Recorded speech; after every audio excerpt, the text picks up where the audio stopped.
Hey everybody, CJ Maurer here with another episode of the podcast. I'm more than a dozen episodes in now, so I think it's about time I start to get a name and a theme going. But for the time being, I'm still having a lot of fun talking to interesting people, having conversations that range and span a variety of topics. Today we're talking with Matt Vady. Matt's a really interesting person. We first got connected a couple of years ago when I was working in the payroll and HR industry, which is where Matt still currently makes his living. Matt resides just outside of Columbia, South Carolina, and he's actually the CEO of two companies in the payroll and HR industry. One is ERG Payroll, and the other is Guru, spelled Guhroo. Nice little creative way to get the HR in there, which is a software company for the HR and payroll industry. In addition to that, Matt has also recently started a podcast. So as somebody who's a big fan of content and likes to talk to other content creators, I think we're going to have a lot of fun things to discuss. First and foremost, Matt, thanks for coming on. How are you? I'm wonderful. Thank you so much for having me.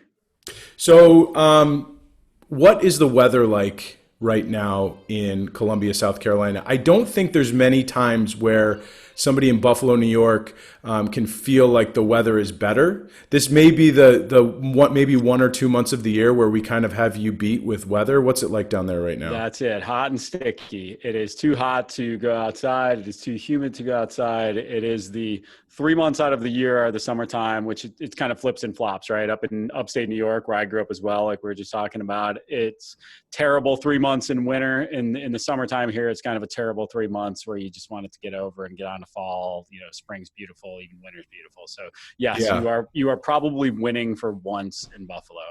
Yeah, exactly. Well, the Bills are starting to look pretty good now too. So yeah, that's funny. We were just catching up before this. You're from Watertown, which is about 3.5 hours here, about an hour north of Syracuse. One of the few places in the state of New York that is decidedly colder than Buffalo. I would say, like in the winter, you're averaging like maybe 10 degrees colder.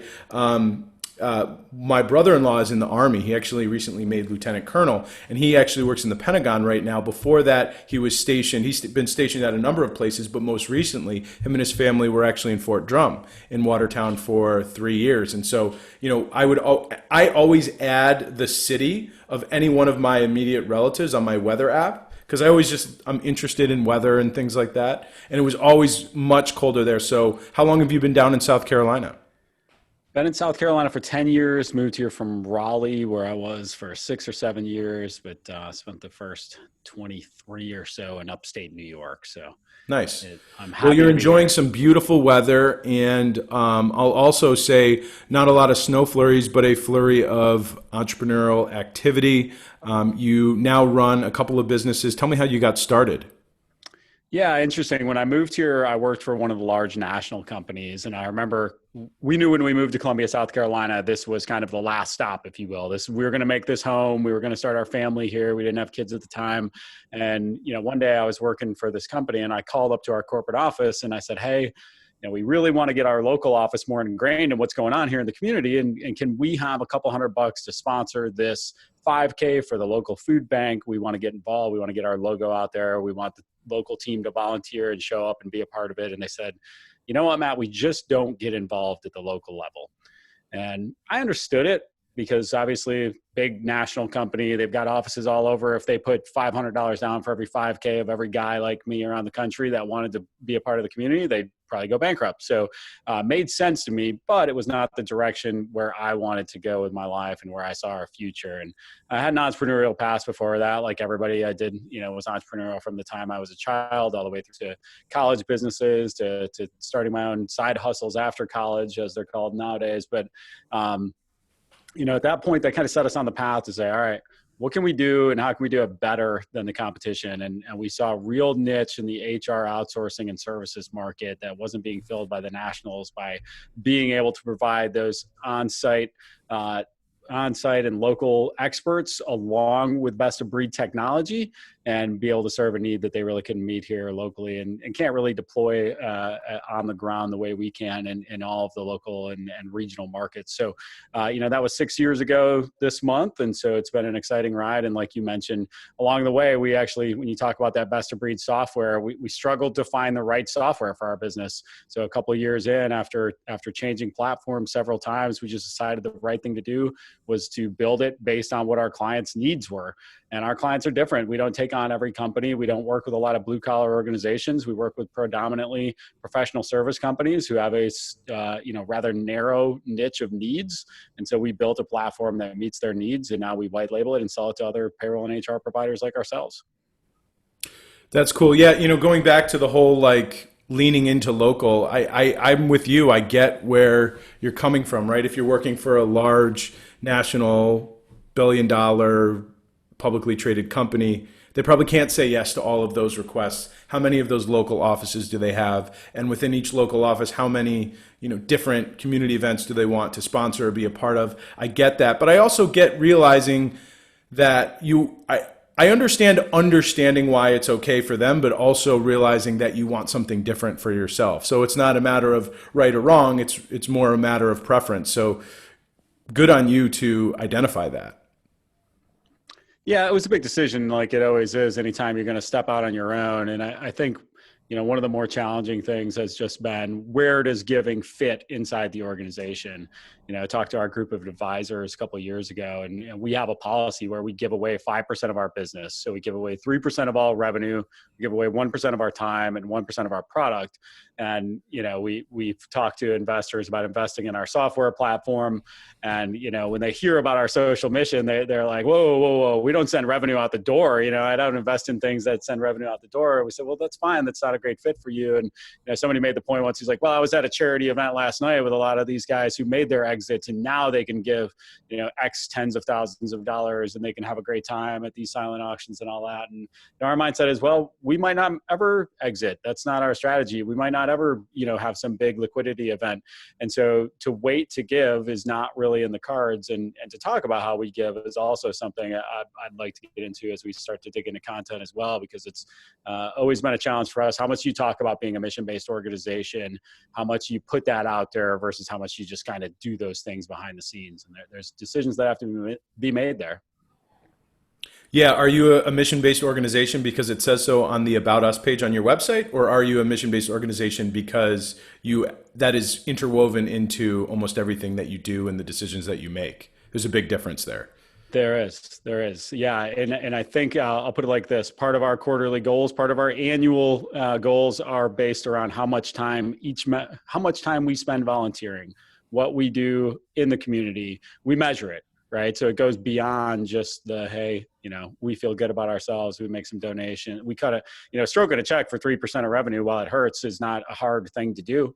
Anybody could do that. And like I always kind of joke, it's, anytime you see a big crisis, you'll watch a Walmart or somebody stroke a check just, off the cuff. That's more than we'll give over the course of the next 5 years. They'll drop $100,000 in the bucket just because, the flood came through. So it's not about the quantity necessarily. It is about the positive ripple effect. And that is one of the reasons we do talk about it, is because, we've seen our clients start to roll out volunteer policies like we have. We've seen our clients start to roll out giving policies. We've seen them start to volunteer more together. And like you talked about, it is woven in what we do. We volunteer together as a team every month. It's probably everybody's favorite thing we do every month. It's the best team building activity we do, is serving lunch at the local homeless shelter. So yeah, it has to be in your DNA. It has to be real. It has to be genuine. And you have to hire people that it's in their DNA as well. That's exactly what I was thinking about, because first of all, I find it very impressive that you guys donate 3% of your profits, 1% of your time, and 1% of your product. It's really cool and really commendable. Then you also talk about how you have a volunteer policy. And at first my mindset went, well, isn't the idea of policy it's being mandated? Doesn't that undermine the fact that it's volunteer based, right? Where you are choosing to do it. Doesn't volunteer policy, isn't that doesn't it contradict itself? But you already answered the question, how one, you hire people for who it's in their DNA and it's their favorite it's their favorite day of the year or of the quarter or whatever. When I was at Complete Payroll, we were thinking of an idea to celebrate the 25th anniversary of the company. And we did a tree planting day where we planted 25 trees around the community. And we've done a bunch of things since then, blood donations and other ways that employees have given their time. And it's everyone's favorite thing to do, not just because the activity itself is fun, but it's something you can look at and be proud of and speak to in terms of like why your company exists, right? If you're not a publicly traded company where your sole mission is to maximize shareholder value, right? You still want to be a profitable company, but then you must ask yourself, why do we exist as a company? What is our purpose? How do you answer that question? Well, I'll answer it kind of with and I don't like to correct people as it comes off obnoxious, but you said 3% of profit. It's not 3% of profit. It's 3% of gross revenue. 3% of every dollar that comes in the door goes out. And so that was before we made a dollar. So for the first 3 years, we gave away more than we paid ourselves. And so, that's the commitment level that you've got to have and say, okay. And then, when it gets harder is when you start making some actual money and you go, oh, well, now, maybe we should drop it down to 1% since, there's, the numbers are getting bigger that 3% turns into. So, but you can't. Once you've gone, it's kind of like you encourage your employees to participate in the retirement plan because that 3% comes out of your check and you'll never miss it once you start taking it out of your check every day. Start.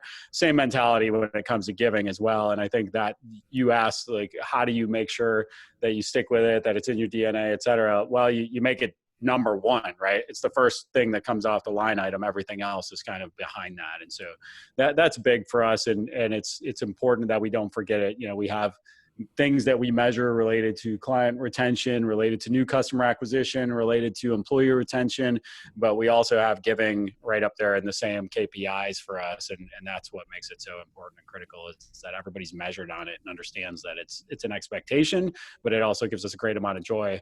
I've often said giving is the most selfish thing you can do because you get a lot more out of it typically than the people you give to. And so, it's not about patting yourself on the back, but it is about that positive impact. Yeah, you feel amazing when you do it.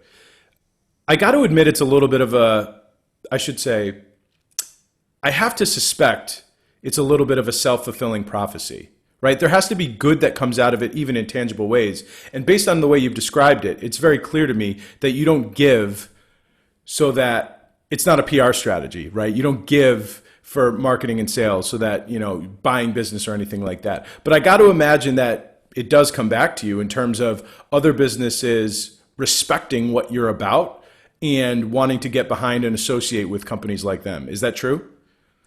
Well, you're touching on a couple of things that are important. So I'm a Christian, I have a strong faith, and there's very sort of contradictory language in the Bible about how we should speak or not speak about giving, right? And what should we share, what's on our heart and what we give towards and how we spend our time and our actions.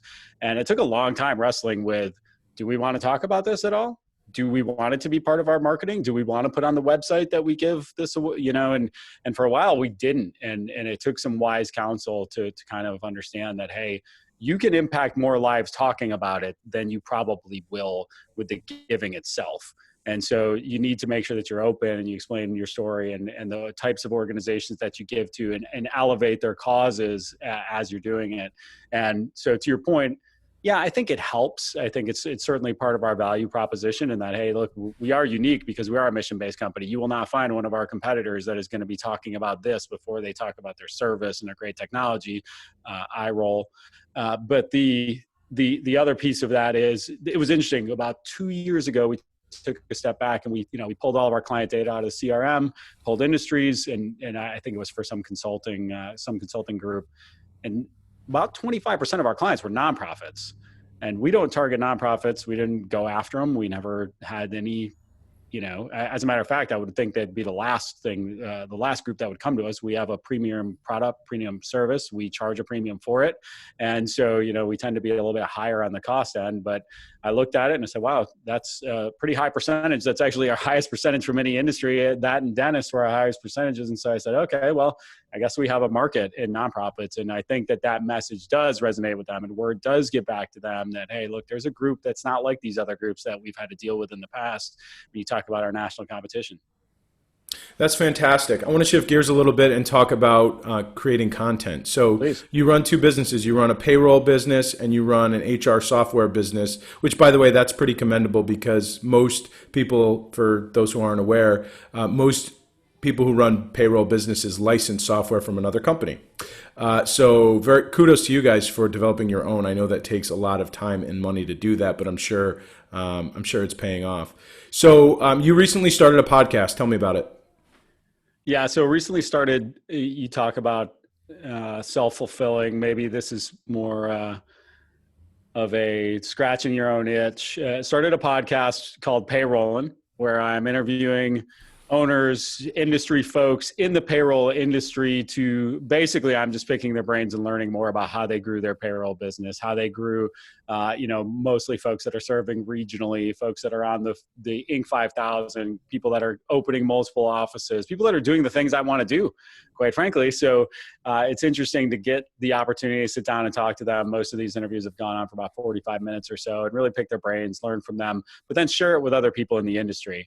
And, obviously there is some promotive element to that. I don't know if promotive is a word. Promotional. Promotional. There you go. Yeah. Just make up some words here. We're on a podcast. So the, Guru, our white label HR software, obviously our target market, our payroll company owners. So it was a nice niche for us and sort of self-serving in the respect that I get to pick the brains of some of the best in the industry. And it's worked out really well. And if, I'll kind of expand on that a little bit as it relates to how we see it in the marketing mix. So obviously you're a content guy. We're big fans of content, and what I think a podcast gives you that most other things don't is that repurposing element that it's just can become very formulaic. So I say that from the perspective of one podcast turns into 2 to 3 LinkedIn videos, 2 to 3 LinkedIn posts, however many other posts on other social channels you want to go to. We don't really mess around with any other social channels at Guru. An email blast, it goes into a YouTube video, it goes into a blog post, it goes into potentially, assets on top of that. So you take a 45-minute conversation with somebody and you can turn it into 10 different pieces of content at a minimum. If we had more hours in the day, we could turn that into 50 different pieces of content. Hey, do you want to start doing sales for my marketing agency? Because what you just said sounds really familiar to what I tell people all the time. Yeah. And I think that is, as an entrepreneur / closet marketer, that is the thing. The one piece of advice I give all the time, unsolicited most of the time, is just repurpose. Right? Like even those assets you create for your clients, right?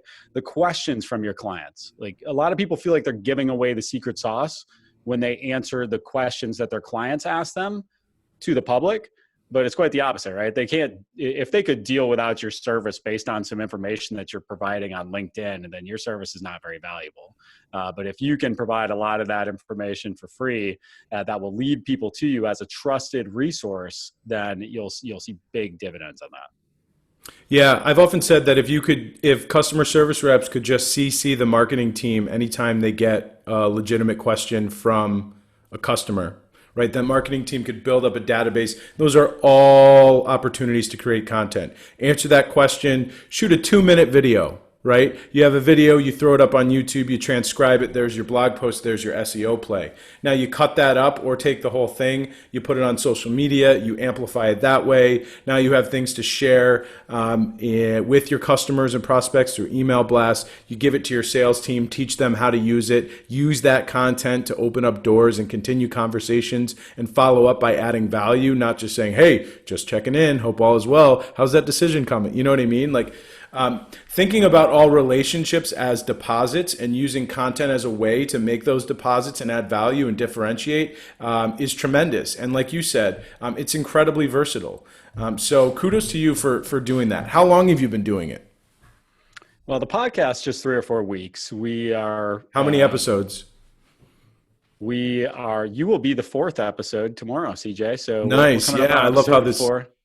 You're really in 2020 when somebody reaches out and say, hey, do you want to be on my podcast? And somebody said, sure, do you want to be on mine? And they're scheduled in back-to-back days. That's very 2020 of us. That is very 2020 of us. And it's very, I I was doing a demo of something earlier, and I sent myself a message from a system in front of a group like, "Hey, love your podcast," and to myself, and it was very 2020 thing to do. That I am, along with everybody else in America, has a podcast. But that's something I want to break down, though. Is so here's why I didn't do it till just now, and this is the mindset that I think a lot of people are in, and that is because I know, and I have proven myself correct, that I'm not going to get tens of thousands of followers on my podcast. I'm just not.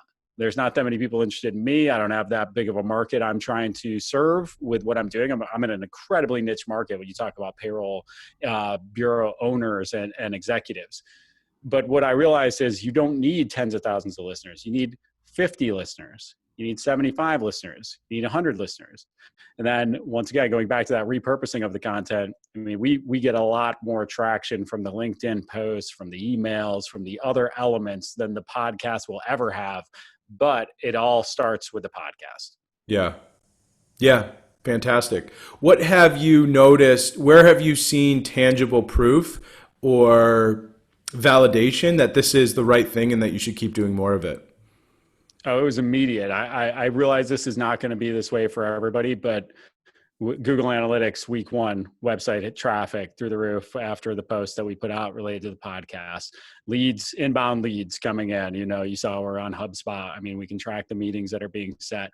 Every measurable we had related to our marketing, whether that inbound leads, website traffic, social interaction, everything went up when we started. Now, granted, if I were to take that at ERG, which has a little bit more mature of a content strategy than Guru, we probably wouldn't see the tick to the level we did with Guru. But I will say, if you're somebody that's maybe a little bit newer in the content game, which I would consider Guru to be compared to our more mature brand, then you will see immediate implications if you're able to take that and put it in front of the right audience. Yeah, I agree. Selfless promotion here. Not so selfish, but enough. I'd say I work with a couple of clients who I've helped start podcasts, and they're seeing some of the same things. Some of the clients with bigger sites, more mature sites that already have more traffic, the increase is less exponential, as you said. That's just, but I'm sure everybody understands that. What about this process has been difficult for you, or anything that you didn't expect? Well, I don't know if it's difficult or didn't expect. It is just work, right? I mean, it's a matter of right now I'm still ironing out the process before I can delegate a lot of the little pieces that are currently falling on me. And I think that's just going to take some time to understand, hey, where do we, what's the right day to share these social posts after the fact, to cutting up the social posts, creating the content. One of the things I don't ever do, and some folks are into this, I guess, is my personal accounts. I will never farm out any content that's coming out of my personal account. Yeah, neither will I. Which I think, though, is something that we have to coach a lot of business owners on this. We certainly get asked a lot of questions about our content because ERG is a content machine, and we get all of our businesses inbound. We do no outbound. And so we get a lot of questions about that. And one of the biggest challenges for business owners, I think, and I'd love to hear your perspective on this, is understanding that the company LinkedIn account isn't going to get you many leads, if any leads at all. It's going to have to come from the executives creating strong content, being involved, engaging with people, and nurturing the content that the company page is getting out there. I think one of the best examples I saw of this recently was I don't remember what brand it was, but they had 3 million followers on LinkedIn and they had 3 likes on the page. Whereas meanwhile, they may have an executive with 1,500 connections who will get reach that hits tens of thousands when they share a post. So yeah, it's about getting that reach, and it's about being real, and it's about being authentic, and then people see you as somebody who's a trusted content producer, which is not about producing content, but more about providing value, and then they kind of find their way to you from there. Yeah, well, it's that, but it's also just people are more attracted to people than they are faceless companies, right? So one of the things that my clients often ask me is, so should we share things from the company page or the personal page, or like understanding the relationship between the two? And, if you're going to produce content, it's very easy to share it from the company page. We say, why not share that from the company page? But if you really want traction and reach, share it from your page. or go on your page and share it from the company page so they see it came from the company and it shared. Either way, as long as you, the individual, share it, right? That's what's important, because then it's coming from you. You can add your own spin on it or introduction or why you think it's valuable. You can tag people. You could do what you do just through your networking and make it your own, because at the end of the day, in many cases with B2B organizations, the sales reps get new prospects because the people choose them initially, right? That's what's going to get people in the door. What is ultimately going to close the deal? Yes, company, product, software, price, all of those things, right? But what's going to book the first meeting? What's going to capture the attention? It's going to be the efforts of that person, right? Are they likable? Are they engaging? Are they trustworthy? All of those things. So yeah, at the end of the day, people are more attracted to people. I can't think of, I know I do, but I can't think of any company pages on LinkedIn that I follow. I follow people all the time. I'm interested in what people have to say. Completely different. Well, and companies provide a lot less value at the end of the day, right? I mean, that's the thing that I get a little bit. If you start posting all of the, look, there's a personal element to this, right? I've seen some of my more personal posts, and I don't have a whole lot of personal things I post on LinkedIn, but they certainly get a lot of traction. But I get awfully tired of looking at people's like, oh, I'm off to the gym again today, rise and grind. Like, I don't really care about that. Like, I follow you. If I follow you and we're not a connection, I'm really interested to learn about, what you're an expert at. And while I do want to get to know you, I don't want to know a faceless brand. I'm also less interested in what your morning CrossFit workout looks like, though. So I do I bring that back, though, to say one thing. You asked about the difference between company page, or you mentioned some differences between company and personal.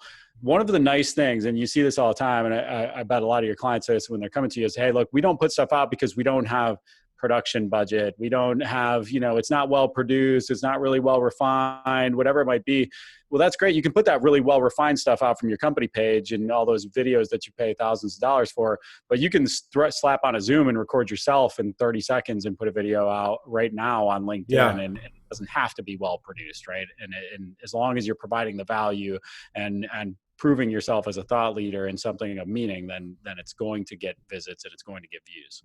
It's funny you mentioned that, because the first episode that I did of my podcast back in April was with a friend of mine named Jason.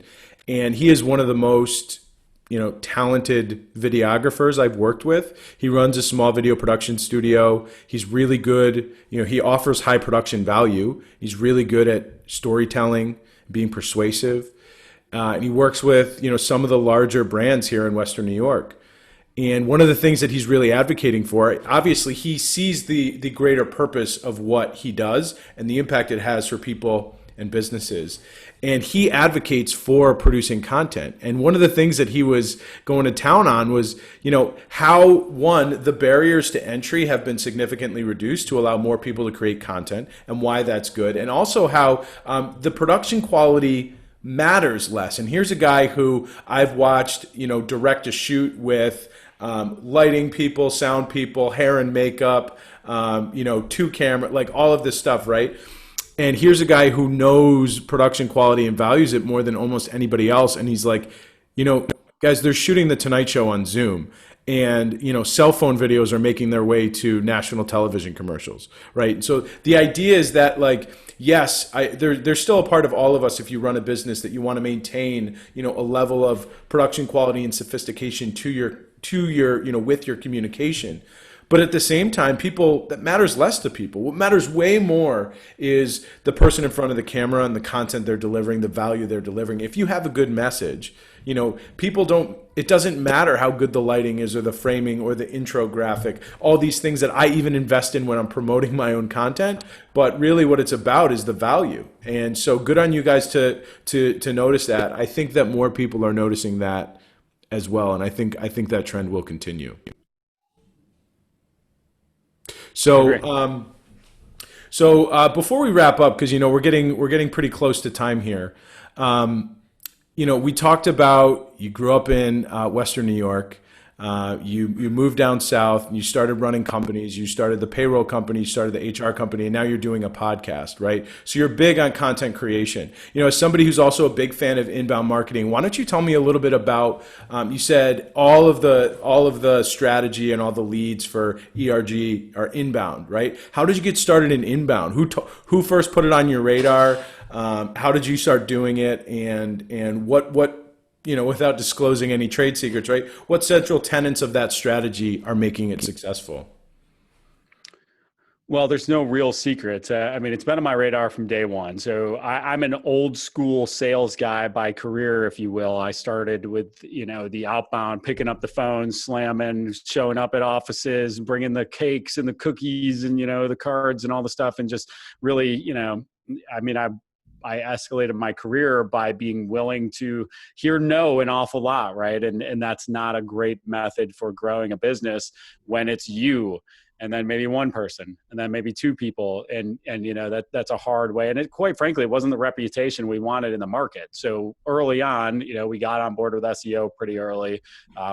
We got on board with content creation pretty early, just more from a perspective of, hey, what templates and guides do our potential clients need? What templates and guides would the CPAs like to be able to give to their clients for free with their logo on them? Not our logo. Oh, there's a revolutionary tactic, right? Brand it for the people that you actually care about, not worrying about your brand necessarily, knowing that will pay returns for you later. But I think it really kind of clicked when I go back to a statement I made earlier, when I realized that no matter how much of our stuff we give away for free, it's all of it together that creates our service offering, right? So we're not going to give away all of our software, all of our services, all that, but we can give away every handbook template, new hire template, onboarding worksheet, core values worksheet, all this stuff that people are searching for and that they need, new hire packets, everything. And it doesn't hurt us any. We've already created it. It's free marketing for us. We're getting to share something that we already do. And I think that probably the best example of this was right now with COVID-19. We've seen a huge surge in business because we saw as soon as the FFCRA CARES Act went into place, we were chomping at the bit. Let's be first to market with education and content on a regional level. And we have seen folks from all over the country come to us and say, hey, that's where I found you first. I was on that webinar. I downloaded that asset. I hit the site. They went right through the digital funnel like you'd love, CJ. You'd see it. You'd see that journey and you'd be ecstatic, right? It was the first touch of a piece of content, then into a webinar, then into the funnel, then into a call. And by that point, you talked about it earlier, they knew us. Yeah. They didn't have to sit through 4 sales meetings and big pitches. They knew who we were, what we were about, and we had provided so much value before they even got into the funnel intentionally that they were ready to do business with us. Yeah, good for you. I just pulled up your website right now and I can see it. It's loaded with content. Right on the homepage below the main banner, you have, coronavirus related resources for employers, which matters, social distancing compliance, PPP loans, things like that. Complete Payroll did the same thing. And yeah, they really benefited from being a leader in producing content for that. And really I don't want to just talk about the payroll industry because, there's I would assume most of the people who are watching or listening are not in the payroll industry. There's probably a few due to both of our careers, but the larger point is to seize the opportunity for any business, right? And we'll use the payroll industry as an example. When important things happen, labor law legislation, for example, right? Whether it be New York, right? Even before coronavirus, you have things like paid family leave, and you have things like new sexual harassment prevention laws. A lot of times there aren't like direct, tangible products to sell as a result of those laws.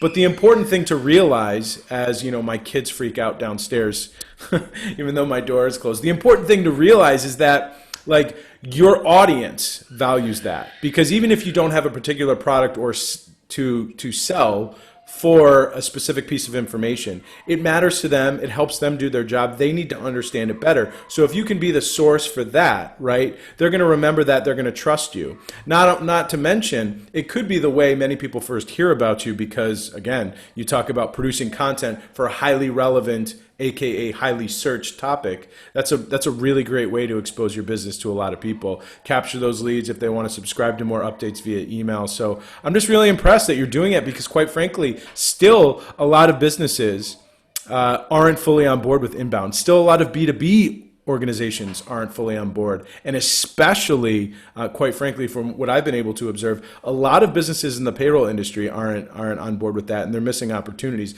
Maybe that's something we can talk about tomorrow, but I'm just really impressed, quite frankly, and I'm really glad we had the chance to talk about it, right? You're an entrepreneur, you run two companies, you understand inbound, and now you're producing content. I mean, you are like the prototypical guest for this podcast right now, or at least as it relates to the professional side, because as I said before, I still haven't figured out what exactly this is all about. I call it CJ's podcast because people come on and I talk about a bunch of different things. I had a friend on who talked about playing music, and it's not always about business. But from the business side of things, I mean, you really are the prototypical guest to share with my listeners and viewers, anybody who knows me through a professional realm. So, Matt, this has been great. Before we part ways, let me ask you, if anybody is following along and is interested in what you have to say, wants to connect with you, where should they go to learn more about you and potentially connect with you?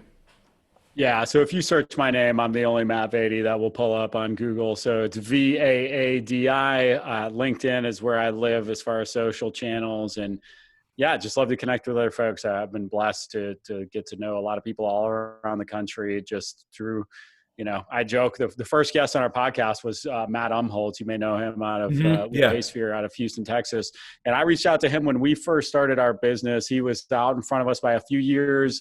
And I just said, hey, man, I just want to learn from you. Are you open to networking and talking? And he was. And we met at IPPA 2 years ago. And for the first time, after having known each other for like 3 or 4 years, internet and phone relationship. And then it was like, whoa, a real human being. But so I urge people not only to reach out to me, but just to be comfortable reaching out to people who do what you do around the country so that you can learn from them. And if you see somebody, to CJ's point, who's doing inbound really well, that's in your industry, that's how CJ and I first got connected. I saw he was doing inbound really well. Hey man, what are you up to? How are you doing that research? What are you guys doing here? What are you doing there? He was everybody's willing to share trade secrets because more often, we're usually not competing in any way, shape or form. And so, I'm with you, man. I don't abide by trade secrets. I'm an open book. I think it's all about execution, quite frankly. Especially I'm with going to the get internet, a bell for the podcast. What's that? Like every time somebody makes a point, I keep saying I'm going to get this like bell that I can ring. Like maybe I got to get a guy who puts in, and you should get him too, the sound effects, because that was a bell ringer point right there. Nice. Right? Nice. Well, guess what? Sorry, I didn't mean to cut you off. No, I mean, it is a bell ringer point, but I didn't invent it. I heard it from somebody else and then discovered it to be true through my own experiences. That's absolutely true. You can find anything on the internet. There's no secrets anymore. If I really wanted to, I could spend the time and learn more about the car that the car salesman is trying to sell me. Right? Like this is the information age. So there are no trade secrets. So I'm glad to hear that because that's how I operate too. It's about execution, and yeah, I'm glad you mentioned that too, because I checked when I reached out to you to be on this podcast, I checked our LinkedIn message history and it was 2017. When you reached out to me about, hey, I see you're doing inbound, how's it going? So 3 years, this is the last time, first time we spoke, well, maybe potentially at IPPA, but so I like how it all comes together. So Matt, very impressive guy from a business perspective, from a mission and giving perspective, also from a content perspective. Really appreciate you having on. If anybody's interested in connecting with Matt, check him out on LinkedIn, Matt Vaadi. I'll also drop a link to his profile in the blog post, so follow along there. Matt, thanks again. I appreciate it. Looking forward to doing your podcast. And maybe you can come back again on mine someday too. All right. Thank you so much, CJ. I really appreciate you having me. See ya. Bye.